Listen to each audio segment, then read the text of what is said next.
Honored to get that from my brother. And his accomplishments helped agriculture. This is a night of ag appreciation for all of you.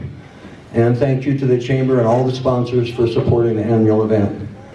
And I did have to write some things down because my wife, who couldn't be here tonight, normally would tell me in 3 minutes I have to sit down. Where'd Russ go? I want to explain, Russ, when you back up a trailer, it's the bottom of the steering wheel where the trailer goes.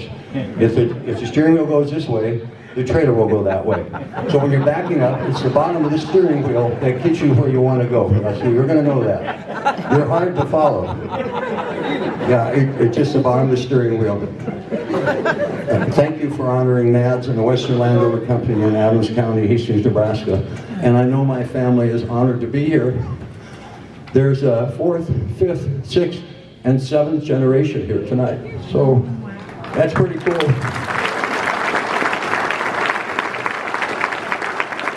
So agriculture was what he knew and loved throughout his life. From his first days near Dannebrog, in fact, they built the first brick home west of Dannebrog. Kind of interesting, that's a tidbit of useless information, but he built a brick house there.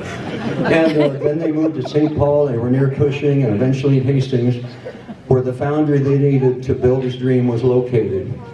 My whole early life revolved around our family and the Western Land Rover, as it did for many of my family members that are here tonight.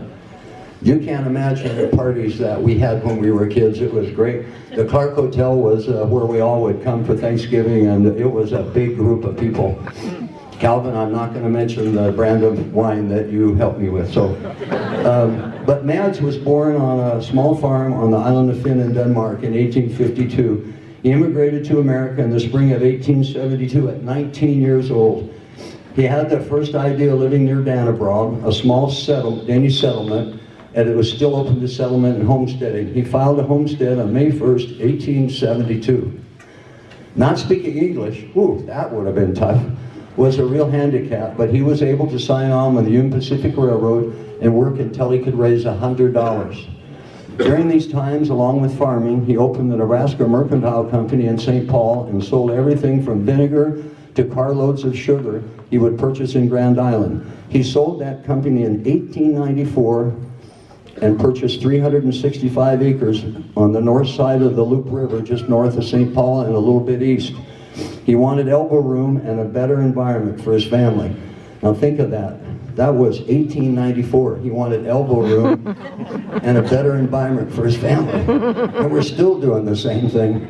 So Uncle Charlie, a lot of what I have here is from Uncle Charlie's book. Uncle Vern wrote a book. Uncle Vance wrote a book. There's a lot of information.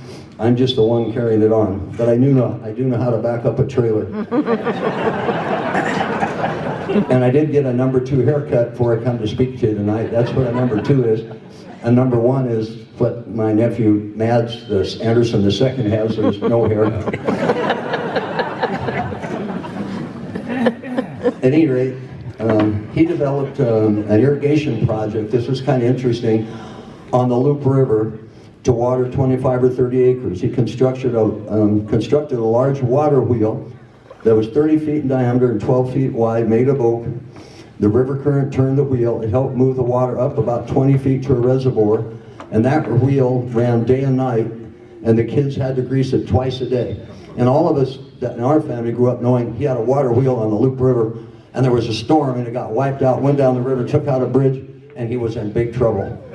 I'm not telling you that part of the story, but that was part of it. Anyhow, by 1894, they were in a high state, in 95, they were in a high state of production, then a flood washed the wheel away, and I'm just not going to tell you, it never rebuilt.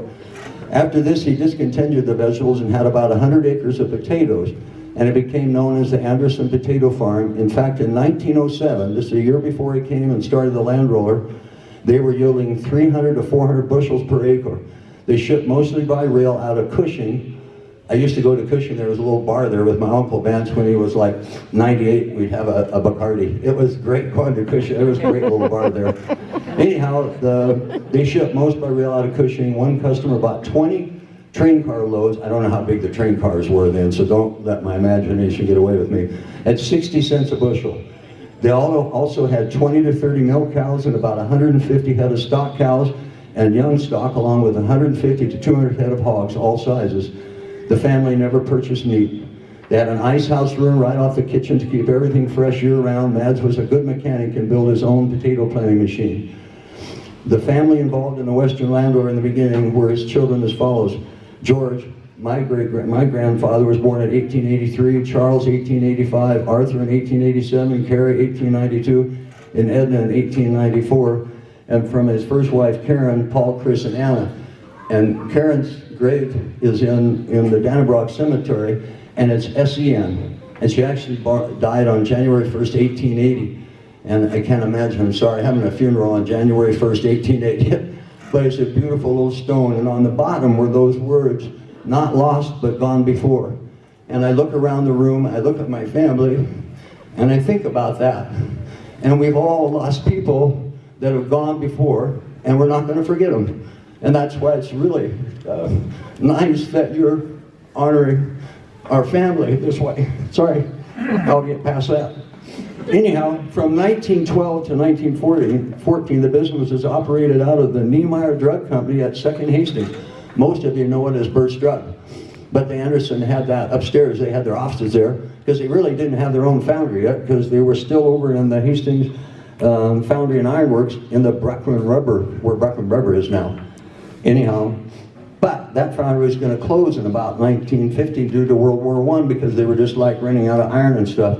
And the family took possession of it in 1917. This is a good part we'll hear about. In 1916, they bought 2 Model Ts for $640 a piece, with tires that had 1,500 to 2,500 mile guarantee on them. And they took them to Wyoming. Wyoming had a lot of wheat, and they were going to sell Land Rovers in Wyoming. Anyhow, kind of interesting, I won $1 from one of my relatives the other day, because we had this bet, sorry Bob, about the Land Rover was once sold too. In 1919, Mads sold the company to a Cleveland-based company. It was kind of interesting.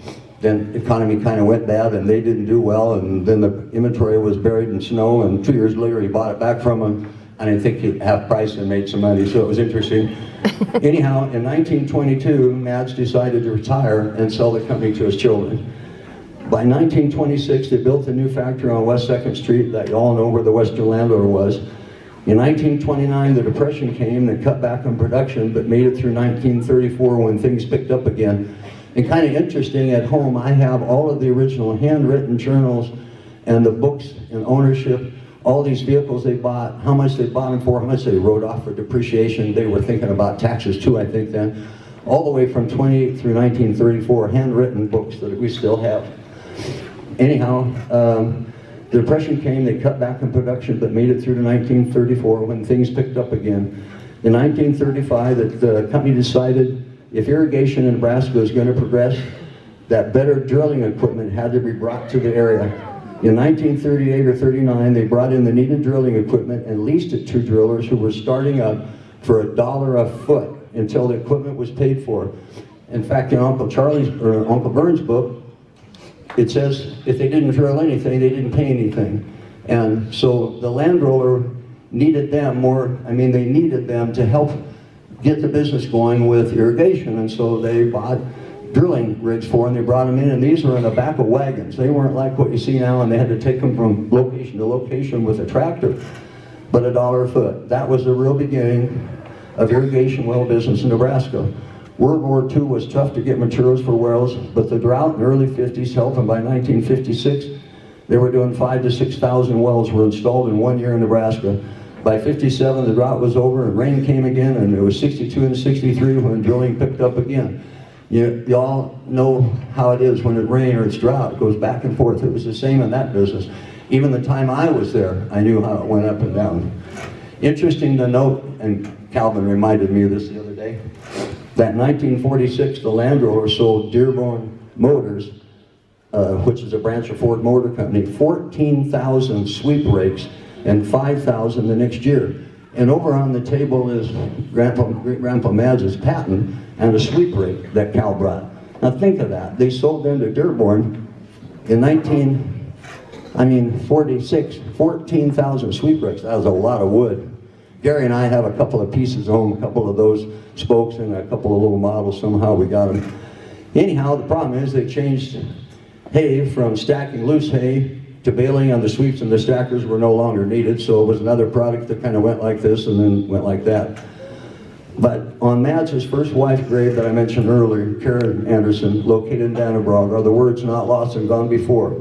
And this say is about how I feel about my great-grandfather and the Western Land Roller, as that memory is not lost but has gone before us. I'm so proud to be here tonight with my family, sharing our memory and honoring Mads and the Land Roller. You want to trade, Gary?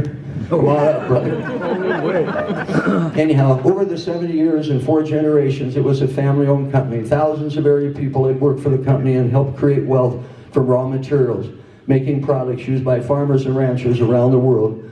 I'm so proud to be speaking about someone and something that was an important part of the history of Adams County. You'll see some Land Rover items on the table the family brought. I just mentioned them. Mad held, I'm almost done here by the way, Mads held U.S. patents on many ag-related products. The original Land Rover in 1908, 1913, the hay sweep in 1918, and the Bearcat feed grinder in 1934. And it's kind of interesting, one of the few jobs they let me do when I was a little tyke was to work with Clayton Stimbert out putting grinders together. And I remember all the casting numbers. On the left side of the grinder was an FG225L and an FG225R. And I knew those part numbers by heart. And all of us knew it because every part number we had there made sense. If it was a tub grinder, it'd start with a TG. The feed grinder started with that. It was pretty funny because they had a system like you can't imagine. And but anyhow, with me tonight are a lot of great family members and relatives, and they're honored. And we're beyond honored that you've done this for all of them, and especially all of you that are in the industry that help support us all. And it's a heck of a deal. This is a little bigger crowd than I'm usually used to speaking to. But at any rate, imagine that. I'm at the end. And you know how to back up a trailer, Russ. And I was up at 5 o'clock this morning. Anyhow, we thank you very much. We're blessed. And there's a lot of people that are not lost, but gone before us. And you all have those stories in your family. I don't know if any of you are 7th generation, but I know Mads Anderson, the second's here, and Mads Anderson, the third's in Omaha. And there, a lot of us have our names. There was a lot of different families involved, but I just look around the table down there and say, am I a lucky guy? Imagine that. Thank you so much.